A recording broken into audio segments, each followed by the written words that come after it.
But one of the reasons why I was really excited to meet you, and like my family would be excited to meet you, and everybody else who I tell that I'm meeting you, Yeah. is that you actually also directed Real Genius. Aha, I think just right. to establish that, just so people know, some background on you, and that's got to be one of the, I don't dare I say, cult classics of Yeah. the '80s. I mean, Brian Grazer produced Right. it, and we all know who Brian Grazer is now, possibly.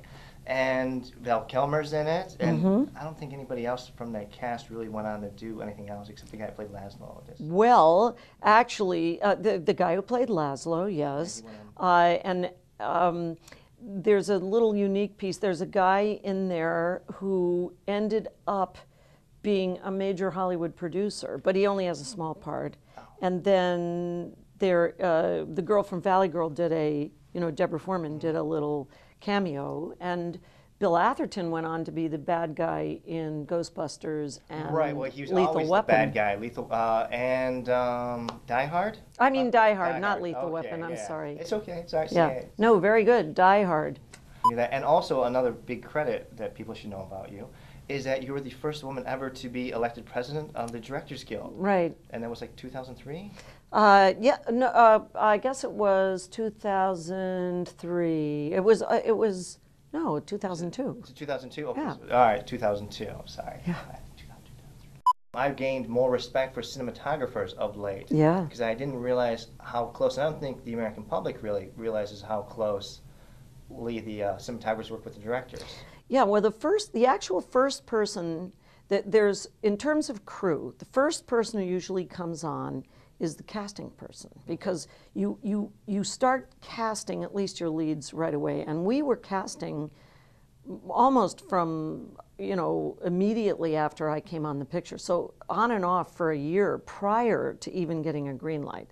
Now I already knew who the next person was that comes on, and that's the production designer. Okay. And the reason the production designer comes on is because they have to design the picture. Essentially, the director works on a concept and the production designer works on a concept, a visual concept of interpreting that, and depending how visual the director is, you've got to pick locations, figure out where you're going to shoot it. So the production designer gets involved in helping to select the locations, if they work, if they don't work, what kind of palaces are we going to use, how are we going to differentiate between Wisconsin and Denmark.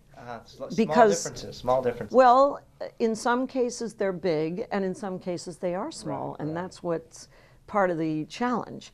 So then in terms of the actual more shooting crew, people who aren't long in pre-production, then the next person would be the cinematographer, who has to work hand in hand with the production designer and the director, because the way the visual imagery in the movie comes to pass is through the eyes of those three people.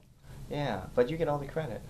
I don't know about that. No, I mean, there's some Oscar categories, so when it comes absolutely. down to the Oscars, but like when you see the billboard, it's directors and actors and producers that I'm not taking anything away. I'm not saying that you don't deserve the credit, because obviously you do, because director is the captain of the ship. Let's put it this way: it is a captain of the ship, and it starts with the director, and whatever I may get credit for, I also get blamed for. Right, and that's it. And that's what you have to remember. Absolutely. That's right. Yeah, and that is the problem with being the leader, so that no matter what good or bad decisions the other guys may have made, you are the one that will get blamed for it. Now, what you want to do is bring in partners, and it's, I really had a concept for this picture, and when I went to Denmark to research, discovered that Denmark was more colorful, cozier.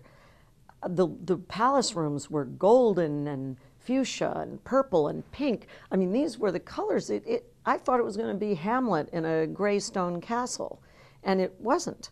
So I rethought the whole concept of the picture in terms of color. How are we going to present this?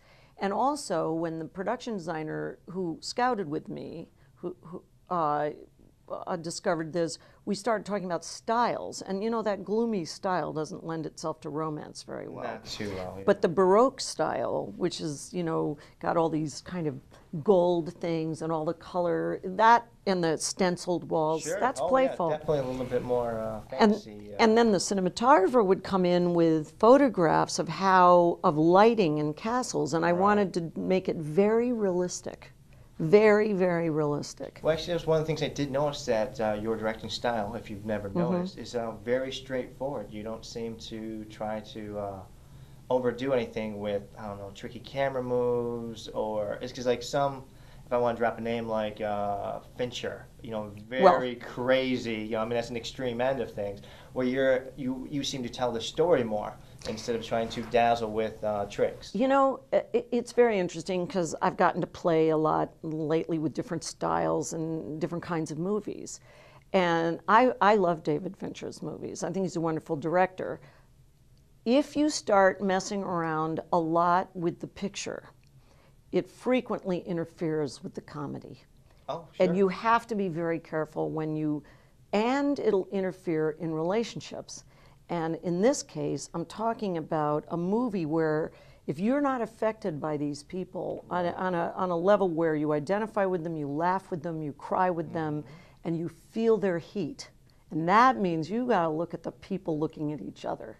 Right. You don't want the camera getting in the way that much. That makes sense. And I keep that camera moving in this movie more than you know, a really old-fashioned style comedy. Well, yeah, nothing was locked down. I mean, I didn't mean so much that. But you're right. If you do tricky stuff, it's going to really, it's kind of staying modern, but not getting in the way. It really can. I'm serious. It can get in the way. I absolutely know what you're talking about on that one. I just thought it was an interesting thing that you would choose that way. Yeah. It's a choice. Yeah. So actually, thank you very much. It was very interesting to meet you. I'm so glad I had this chance. So, we didn't even talk about Julia, Luke. You know what? I can interview you. You know. Oh, good. But we're going to interview them. Terrific. We'll get them some other time. Yeah. You know? Yeah. So.